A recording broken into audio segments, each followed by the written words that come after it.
3 عوامل ہیں،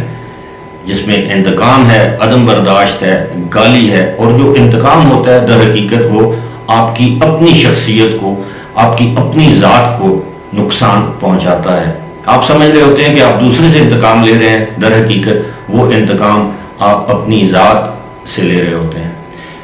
اب آپ کے علم میں ہوگا کہ چند روز پہلے، عید سے 2 یا 3 روز پہلے، بھیرا کے مقام پر ہمارے جو وفاقی وزیر ہیں احسن اقبال، ان کے ساتھ ایک ریسٹورنٹ پر بد تہذیبی کا، بدسلوکی کا ایک واقعہ پیش آیا۔ سب سے پہلے تو آپ اندازہ کیجئے کہ ایک شخص وفاقی وزیر ہے، وہ خود چل کے، یعنی وہ اپنے ملازم کو نہیں بھیج رہا، ان کے ساتھ پورا پروٹوکول ہوتا ہے، سیکیورٹی کے لوگ ہوتے ہیں، پرسنل سٹاف آفیسر ہوتا ہے، اور لوگ ہوتے ہیں، وہ خود چل کے ریسٹورنٹ کے اندر جاتا ہے، اس کے ساتھ ایک بظاہر ایک ایجوکیٹڈ فیملی ان کے ساتھ بدتمیزی، بدسلوکی کرتی ہے، ان کے خلاف چور چور کے نعرے لگاتی ہے۔ اب احسن اقبال کے بارے میں آپ کو بتاؤں کہ احسن اقبال کو لوگ پروفیسر احسن اقبال بھی کہتے ہیں، کہ وہ پڑھاتے بھی رہے ہیں اکنامکس۔ اور دوسری بات یہ ہے کہ احسن اقبال کی جو والدہ محترمہ تھیں، وہ پاکستان میں جو سیاستدان گزرے ہیں ان میں سے ایک انتہائی معتبر نام تھا، ان کا نام تھا نثار فاطمہ زہرا، اور ان کو لوگ ان سے محبت سے کہتے تھے آپا نثار فاطمہ۔ آپا نثار فاطمہ جو ہے وہ پاکستان کی جو اسلامی نظریاتی کونسل ہے اس کی وہ رکن بھی رہی ہیں۔ آپا نثار فاطمہ ایک ریلیجس اسکالر تھیں، پاکستان کی قومی اسمبلی کی وہ ممبر بھی رہی ہیں، اور سب سے بڑھ کر یہ کہ وہ ایک ایسی خاتون تھیں جنہوں نے آپا نثار فاطمہ گرلز ہائی اسکول کے نام سے بچیوں کے لیے ایک ہائی اسکول بھی قائم کیا۔ اب آپ اندازہ کیجئے کہ احسن اقبال اس خاندان سے تعلق رکھتے ہیں، اور ماضی میں ہم نے دیکھا کہ 2017 کے اندر جب ان کے خلاف خام خواہ میں ایک کیمپین چلائی گئی کہ خدا نخواستہ نعوذ باللہ وہ کوئی توہین رسالت کے مرتکب ہوئے ہیں، تو آپ کے علم میں ہوگا کہ ان کو گولی ماری گئی ایک جلسے میں، اور خدا نے ان کی زندگی رکھ لی، اور پھر بعد میں ان کے سیاسی مخالفین نے یہاں تک کہا کہ جناب یہ سب بکواس ہے، کوئی گولی نہیں لگی۔ اس طرح کے واقعات بھی ہمارے سامنے ہیں۔ تو بات ہو رہی تھی احسن اقبال کی، احسن اقبال نے کوئی ری ایکشن نہیں دیا، بلکہ ان کو سمجھاتے رہے، ان سے کہتے رہے کہ ایسا نہیں کرتے، اگر آپ میرے ساتھ دلیل سے بات کریں۔ لوگوں نے کہا کہ یہ پی ٹی آئی سے تعلق رکھنے والے لوگ ہیں یہ۔ اب اس پر افسوس کا مقام یہ ہے، اگر احسن اقبال جاتے تو ان کے ساتھ سیکیورٹی گارڈ ہوتے ہیں، پولیس ہوتی ہے، وہ وفاقی وزیر تھے، وہ کوئی بھی اس خاندان فیملی کے خلاف ایکشن لے سکتے تھے، لیکن انہوں نے ایک پریس کانفرنس سے خطاب کرتے ہوئے کہا کہ وہ قانونی حق ضرور رکھتے ہیں ایسے خاندان کے خلاف ایکشن لینے کے لیے، کیونکہ اگر آپ کسی کا راستہ روک رہے ہیں، کسی کے ساتھ بدسلوکی کر رہے ہیں، یا کسی کے معاملات میں، ذاتی نجی معاملات میں دخل در معقولات جیسے ہم کہتے ہیں، دخل اندازی کر رہے ہیں اور اس کی تصدیق کر رہے ہیں سر عام، تو یہ قابل دست اندازی پولیس ایک جرم ہے۔ اور اب دیکھیں کہ خواتین تھی پڑھی لکھی بظاہر، اور وہ ایسا کر رہی تھی، اور ان کے بچے، ان کا ہسبینڈ، احسن اقبال نے کہا کہ میں کوئی اس پر قانونی کارروائی نہیں کروں گا، البتہ یہ کہوں گا کہ دلیل کی بات کی جائے، ملک کو اس طرح کے فساد کی جانب نہ دھکیلا جائے۔ ہوا کیا؟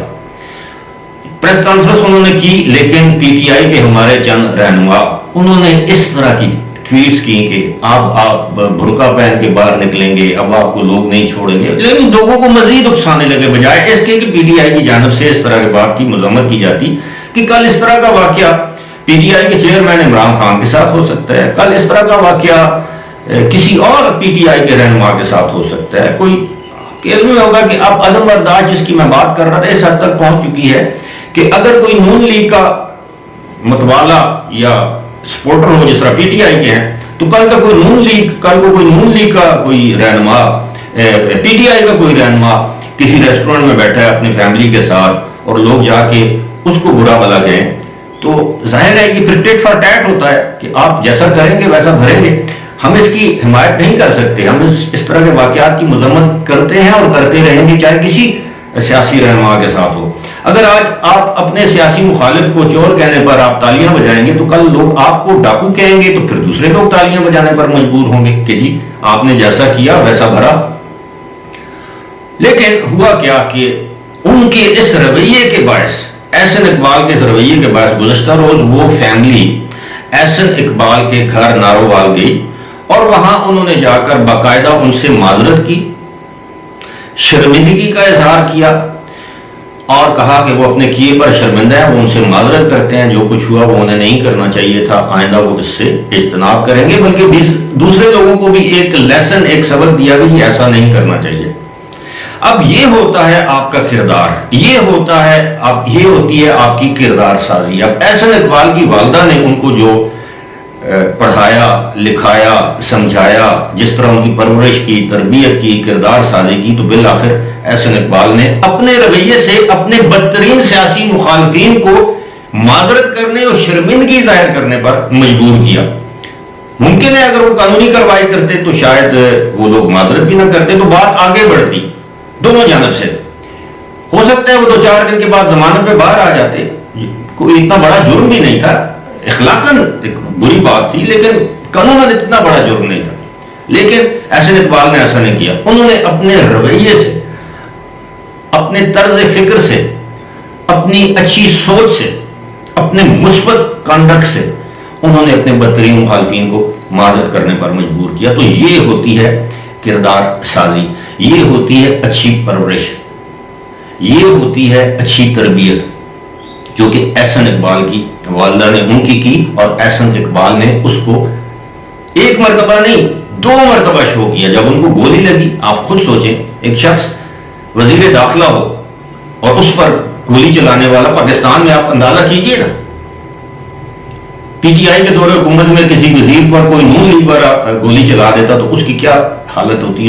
اس کو نشان عبرت بنا دیا جاتا۔ تو اس لیے میں کہہ رہا ہوں کہ ہم سب کو سوچنا چاہیے کہ اپنے سیاسی مخالفین کے اختلافات کے لیے ہم ذاتی دشمنیاں کیوں مول لیتے ہیں۔ آج ایک حکمران ہے، مطلب وہ ہمارے زبان میں کہتے ہیں قلے ٹھوک کے تو کوئی بھی نہیں آیا ہوا، کہ ساری زندگی ایک شخص نے دنیا میں رہنا ہے۔ دیکھیں آپ اندازہ کیجیے کہ ذوالفقار علی بھٹو اس دنیا میں نہیں رہے، پاپولر ترین لیڈر پاکستان میں، ضیاء الحق نہیں رہے، اور کتنے بے نظیر بھٹو نہیں رہی، اور کتنے نامی گرامی سیاستدان اس پاکستان میں تھے، آج وہ یہاں پر نہیں ہے۔ تو کل اگر عمران خان اس دنیا سے ایک نہ ایک دن کو جانا چلے جائیں گے تو کیا عمران خان کی خاطر آپ نسلوں تک یہ نفرت کے بیج بوتے رہیں گے دوسرے لوگوں کے خلاف؟ ایسا نہیں ہونا چاہیے۔ کیا آج شہباز شریف وزیر اعظم ہے تو کیا یہ تا حیات جب تک زندگی ہے وہ وزیر اعظم رہیں گے؟ ایسا نہیں ہو سکتا۔ اور کیا یہ ساری انہوں نے اگلے جہان نہیں جانا، یا دوسرے جو سیاسی رہنما؟ لہذا اسی لیے میں کہتا ہوں کہ اپنی اولاد، اپنے بچوں کی اچھی پرورش، اچھی تربیت کیجیے کہ تاکہ آپ مر بھی جائیں، آپ اس دنیا سے چلے بھی جائیں تو لوگ آپ کی اولاد کے اعمال کی وجہ سے،